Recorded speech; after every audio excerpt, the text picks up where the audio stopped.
My name is Mia. I'm 28 years old, working part-time. I have two adorable daughters with my husband, Alex. They attend elementary school and preschool, respectively. Next to our family home is a separate dwelling unit where my mother-in-law, who dislikes children, currently lives alone. She was causing problems within our family for quite a long time. She would often complain by saying, back in the day, things were different. She would impose her own rules and target my young daughters since she couldn't seem to confront my husband and me directly. Whenever my daughters were watching movies on a tablet, she would take the tablet away, scolding, in my time. We were allowed to watch TV only for a certain amount of time, let alone movies, as if to teach them about enduring without entertainment. There was a time when we did everything ourselves, she once said, stripping my daughters of their muddy clothes and shoes. Trying to make them wash those in a basin. When they refused, she yelled at them, "You two are such bad kids." Although my daughters didn't quite understand why they were being scolded, her harsh words and frightening demeanor often made them cry. Far from feeling sorry, my mother-in-law would mock them, saying, "Crying to get your way?" That would never have been tolerated in my time. Of course, I'd repeatedly asked her to address her concerns to me instead of the children. But she seemed to think that she wouldn't get caught and continue her behavior. At some stage, it had gotten so bad that I even tried to retaliate.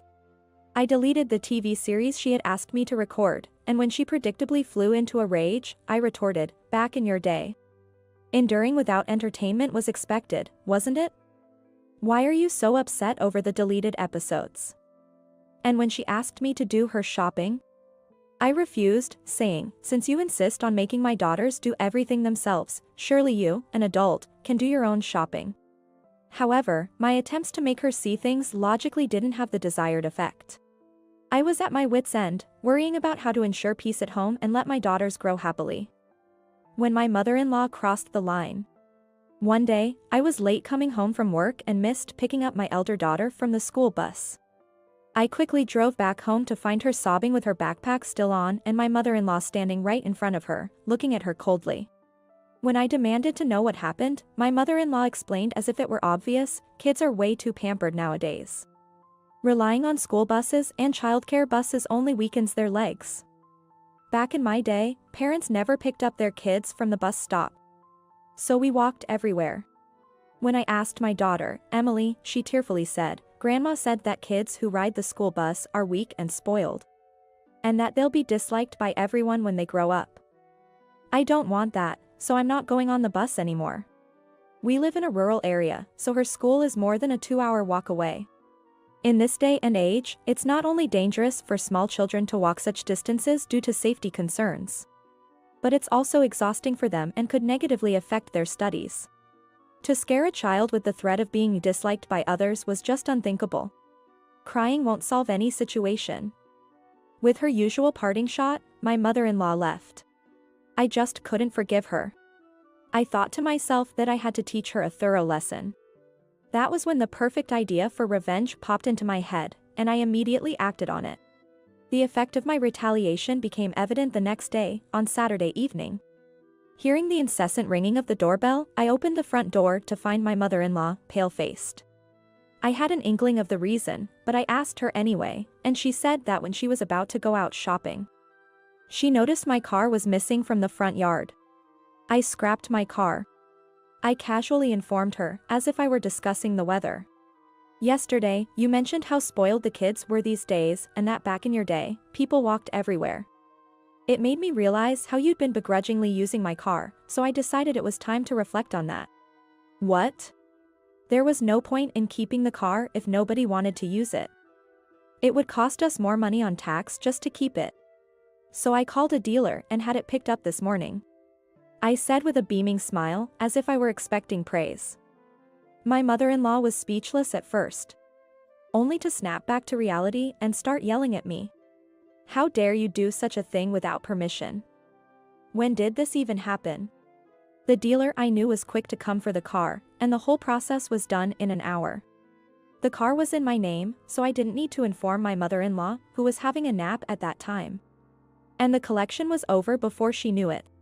I explained, adding apologetically, "It was very careless of you to leave the car key in the garage. If you had kept it inside your home, I might have informed you before the car was picked up. She probably remembered her past remarks about not bothering with keys back in the day. As her face twisted in frustration. You should have at least informed me, regardless of the keys situation. How am I supposed to go to work from Monday? Don't you have any compassion? Am I the one lacking compassion? That's harsh. Didn't I just tell you that I sold the car with your best interests in mind? Considering how much you dislike cars? But I never said I disliked cars. Annoyed by her excuses at this point, I decided to end the conversation. I appreciate that you were unwillingly driving my car around all these years. From Monday onwards, feel free to walk anywhere you need to go. On your own 2 feet. I said loudly and slammed the front door shut. She immediately started ringing the doorbell, but I chose to ignore it. Remembering the shocked look on her face, I laughed to my heart's content. I was curious to know what she would do, but it seemed that she managed to walk to work without any issue. I had hidden my bicycle, which I used for grocery shopping, and told my husband not to give her his car key. Considering she's too stingy to even buy a grocery bag, opting to carry things by hand instead, I doubted she'd choose to take a taxi. As it rained on her first day of walking to work, I felt a bit sorry for her while looking outside, and then the phone rang. It was just after 9 a.m. The call was from her work, saying she hadn't arrived yet. Walking there might take her about 3 hours. Not wanting to cause undue concern, I explained the situation to the person on the phone, and got a thoughtful response. So she's like that with her grandchildren too. Followed by a chuckle. The tardiness will count as a half-day absence, the office clerk cheerfully informed me. Indicating my mother-in-law wasn't particularly liked at her workplace either. Arriving late on her first day walking to work, my mother-in-law left home at 5 a.m. the next day, which was an hour earlier than before. Glancing my way, she began to murmur, "My legs are so sore, I wonder if I can even walk tomorrow." But I just brushed it off, saying, "That's just muscle pain. It's a sign of your legs getting stronger." That weekend, she finally asked me, "Can I borrow your bicycle on the days you're not using it?" When I refused, saying, "I might need it unexpectedly, so no, I can't let you use it," she suddenly got angry. "How could you be so cruel? Why can't I ride it when you're not using it?" I knew that she was having a hard time getting up early in the morning and walking to work for hours, which was making her legs sore. But she had no idea how to politely ask for a favor. After all, a bicycle is considered by law to be a vehicle. Didn't you say that people used to walk everywhere without relying on vehicles? Or was that a lie? When I pointed this out with a cold gaze, she was taken aback and then started rambling. "Of course, I knew that. I just thought I was going to allow you to do things for me." Since I felt zero compassion for her, I firmly said, "I cannot lend you my bicycle." "Fine. You cold-hearted woman," she retorted, and stormed off to her home. Her next move was to tattle to my sister-in-law. When my sister-in-law called me, she sounded apologetic throughout the conversation. And she had a reason to feel guilty towards us. Originally, my mother-in-law lived with my father-in-law in their family home. But they had to sell it to pay off his debts, and they moved into a rental house. After my father-in-law passed away and my mother-in-law could no longer afford the rent on her own, feeling lonely all by herself, she asked my sister-in-law to live with her.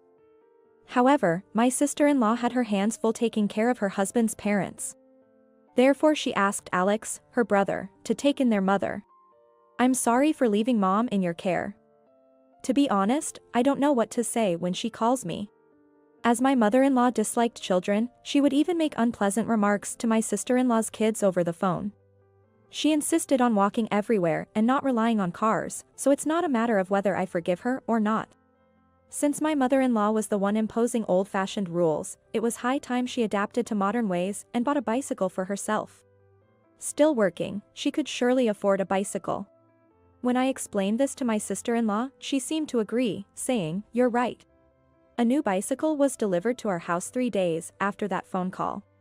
It arrived on a weekday afternoon, likely ordered with the fastest shipping and without a specific delivery time, forcing me to receive it. Knowing my mother-in-law, she must have ordered it right after talking to my sister-in-law. When I looked at the brand new bicycle with a front basket, I got a brilliant idea. As soon as my mother-in-law came home, I rushed to greet her with a big smile. We had delivery today. It was a bicycle. It was past 8 p.m., and although she looked exhausted, her face brightened up. Oh, really? But as soon as I said, "Thank you so much for getting me such a nice bicycle," she looked at me in shock. What do you mean? I didn't know you were planning a surprise for me. That bicycle's not for you. Really? But it's too big a bicycle for a kid, and Alex won't ride it, so who else but me? I played dumb, pretending to be confused. Adding sarcastically, "Well, you wouldn't ride a vehicle anyway, right?" That left my mother-in-law speechless. "How can you be so spiteful?" she exclaimed. Spiteful? I was merely following your example. I just did to you what you did to my daughters. Using those old rules of yours to bully them because they were in a weaker position, right? I simply used those same rules for my revenge. I thought I was disciplining them. She protested. As I'm their mother, I'll handle the discipline. I told you so many times not to scold my daughters directly. Yet, you always interfered, making them cry and referring to the past. Cars are not good, so walk? Yet here you are, giving up walking after a week and immediately buying a bicycle. Faced with my unusual fervor, my mother-in-law turned pale and began to cry, which was unbecoming for someone of her age.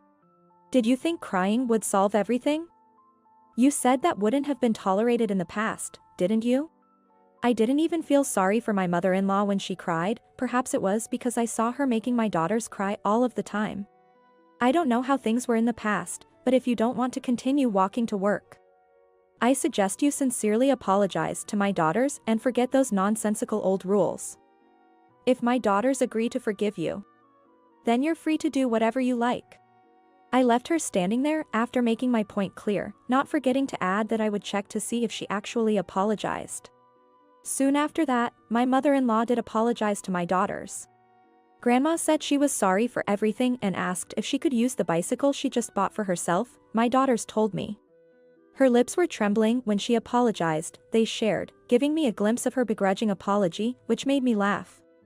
Feeling sorry for her, they said she could use the bicycle. Since then, my mother-in-law has become quiet. She has noticeably started to avoid her grandchildren as if she had little or no interest in them. And it was a relief to know that we'll finally have peace in our house. I've made it clear that if she repeats her old behavior, she will have to leave, and I plan to keep a close eye on her. Interestingly, I heard that at her workplace, she's now referred to as the woman who can ride a bicycle. On her first day riding her bicycle to work, she miscalculated the time and arrived late again, which led to another call from her workplace, where I learned about her new nickname. When I informed the person on the phone that she had been granted permission by her grandchildren to use the bicycle, she said, "So she's no longer the woman who can't drive a car, but the woman who can ride a bicycle." Imagining my mother-in-law being teased by her younger colleagues made me chuckle.